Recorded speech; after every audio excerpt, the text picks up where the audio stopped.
शिक्षा शेरनी की वो दूध है जो पिएगा वो दहाड़ेगा, और जो विश्वविद्यालयों कॉलेजों पर बुलडोजर चलवाएगा वो कायर कहलाएगा। दोस्तों, आज की सबसे बड़ी खुशखबरी मैं आपको देना चाहता हूं। सबसे बड़ी खबर, सबसे खुशखबरी ये है कि जौहर विश्वविद्यालय पर बुलडोजर नहीं चलेगा। डीएम कलेक्टर के आदेश पर आज रोक लगा दी गई है। आज देश के तमाम छात्रों की एक बहुत बड़ी जीत हुई है। आज उन लोगों की जीत हुई है जो पढ़ना चाहते हैं। आज उन लोगों की जीत हुई है जो शिक्षा हासिल करना चाहते हैं। आज उन लोगों की जीत हुई है जो शिक्षा को बढ़ावा देना चाहते हैं।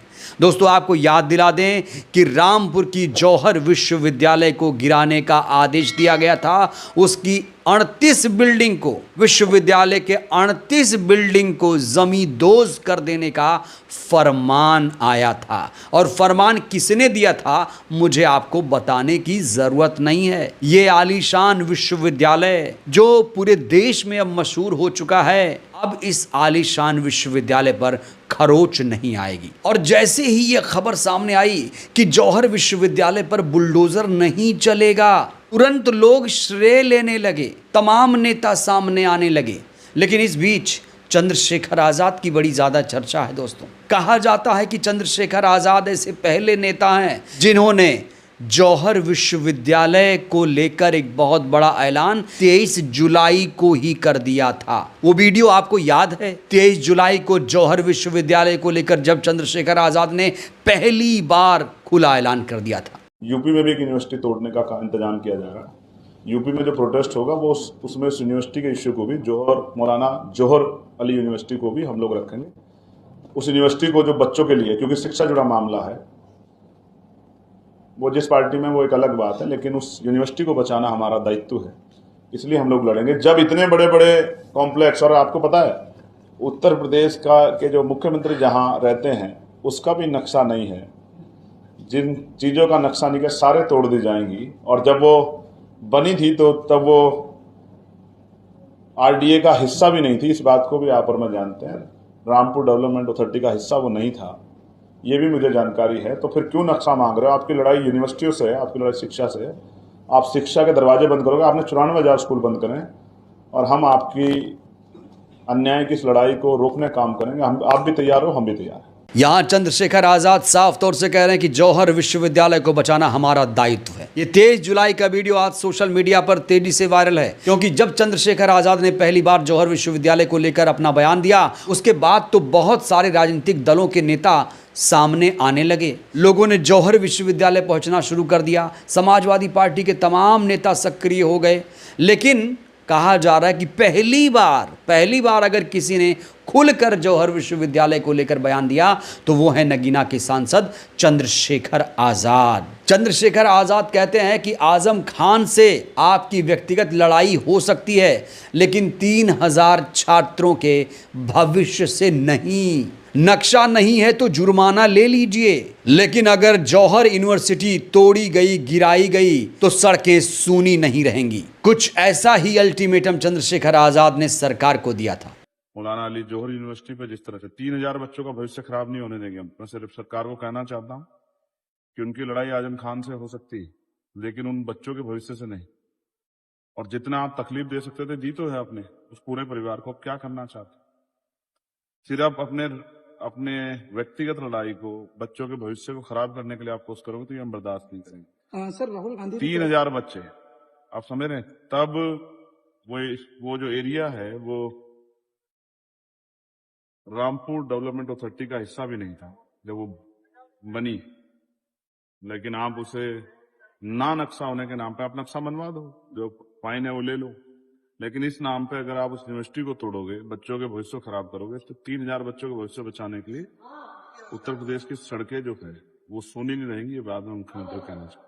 तो आज एक बार फिर से चंद्रशेखर आजाद की पूरे देश भर में चर्चा हो रही है। चंद्रशेखर आजाद की राजनीति को लेकर लोग बात कर रहे हैं। लोग कह रहे हैं कि चंद्रशेखर आजाद जाति धर्म से ऊपर उठकर सिर्फ न्याय के लिए लड़ाई लड़ रहे हैं। वो ये नहीं देखते कि पीड़ित, शोषित किस जाति धर्म का है। जब बात विश्वविद्यालय के गिराने की आई तो चंद्रशेखर आज़ाद आगे खड़े हो गए। जंतर मंतर का वो आंदोलन तो आपको याद ही होगा, जब 20 नेताओं को न्योता दिया गया था अभिजीत दीपके जी की तरफ से कि आइए जंतर मंतर पर हमारा समर्थन कीजिए। अभिजीत दीपके ने उनके आवास पर, दिल्ली आवास पर जाकर मुलाकात की। उसके बाद चंद्रशेखर ऐसे पहले नेता बने जो जंतर मंतर पर पहुंचे। उसके बाद बहुत सारे नेता जंतर मंतर पर आने लगे और जब खबर आई कि जौहर विश्वविद्यालय को नहीं गिराया जाएगा, डीएम के आदेश पर रोक लगा दी गई, तो एक बार फिर से सुर्खियों में छा गए चंद्रशेखर आज़ाद। चंद्रशेखर आज़ाद इस समय लगातार सरकार को कटघरे में खड़ा कर रहे हैं। चंद्रशेखर आज़ाद कहते हैं कि ये नौजवानों का भारत है, नौजवानों से टकराने की गलती सरकार ना करे। मैं सरकार को भी चेताना चाहता हूं कि ये नौजवान भारत है और जितनी भी सरकारें हैं जिस पार्टी की भी, उनको भी कि नौजवानों से टकराने की गलती सरकारें ना करें। मैंने पहले कहा था कि हुकूमत के खिलाफ नौजवानों ने बगावत की है और सरकार को ये बहुत महंगा पड़ने वाला है। लेकिन प्यारे साथियों, आज चंद्रशेखर आज़ाद ने उन लोगों को भी करारा जवाब दिया जो जय भीम नारे को एक जाति से जोड़कर देखते हैं। तो आज इस पूरे मामले पर भी चंद्रशेखर आज़ाद ने एक नई लकीर खींचने का काम किया। चंद्रशेखर आज़ाद ने कहा कि जय भीम का नारा किसी जाति धर्म का नहीं, ये तो क्रांति का नारा है। आप जानते हैं जय भीम का नारा किसी जाति किसी धर्म का नहीं है, क्रांति का नारा है। जिस तरह इनकलाब जिंदाबाद किसी धर्म जाति का नारा नहीं, उस तरह जय भीम भी जो है वो अन्याय अत्याचार के खिलाफ लड़ने का नारा है। जय भीम का नारा भी जो है कमजोरों को ताकत देने का नारा है, अन्याय के खिलाफ एक मजबूत आवाज है जय भीम। तो कुछ लोग जो नहीं जानते वो जय भीम से परहेज करते हैं, लेकिन ये जय भीम संविधान का नारा है, ये जय भीम जो है देश का नारा है। और जय भीम और नीला झंडा ये समानता का रंग है, ये सभी के लिए है, ये किसी एक जाति किसी एक धर्म का नहीं। दोस्तों, इस समय प्रधानमंत्री लगातार सोशल मीडिया पर लाइव आ रहे हैं, इंस्टाग्राम पर बहुत ज़्यादा सक्रिय होने की कोशिश कर रहे हैं, रीच पाने की कोशिश की जा रही है, रीलबाजी हो रही है। और जब प्रधानमंत्री इंस्टाग्राम की रील बनाते हैं तो उसमें कहते हैं हेलो फ्रेंड्स। तो जो फ्रेंड शब्द बोल रहे हैं प्रधानमंत्री, उसको लेकर आज चंद्रशेखर आज़ाद ने प्रधानमंत्री नरेंद्र मोदी पर एक तंज कसा। क्या कुछ कहा, जरा सुन लीजिए। हेलो फ्रेंड्स बोल दूं, लेकिन मैं मानता हूं कि हेलो फ्रेंड्स तो हमारे एक और जो नेता हैं भारत के, ये उन्हीं को सूट करता है, क्योंकि फ्रेंड्स बोलकर उन्हीं फ्रेंड्स पे लाठी चलवाने वाले लोग जो हैं वो मेरे जैसे नहीं हो सकते। हम अगर किसी को फ्रेंड्स बोलेंगे तो उसकी भावनाओं का भी सम्मान रखेंगे। तो आज का विशेष लाइव इसलिए क्योंकि तो प्रधानमंत्री एक तरफ युवाओं को फ्रेंड्स भी बोल रहे हैं, छात्रों को फ्रेंड्स भी बोल रहे हैं, और दूसरी तरफ छात्रों पर लाठी चार्ज भी कराया जा रहा है, छात्रों को पिटवाया भी जा रहा है। तो चंद्रशेखर आज़ाद ये कह रहे हैं कि अगर फ्रेंड्स बोल रहे हो तो दोस्ती निभाना सीखो, फ्रेंड्स लोगों की बातें मानना सीखो। तो इस समय चंद्रशेखर आज़ाद की सक्रियता गजब की है। जैसे ही खबर आई कि जौहर विश्वविद्यालय नहीं ढहाया जाएगा, एक बार फिर से सुर्खियों में आ गए चंद्रशेखर आज़ाद।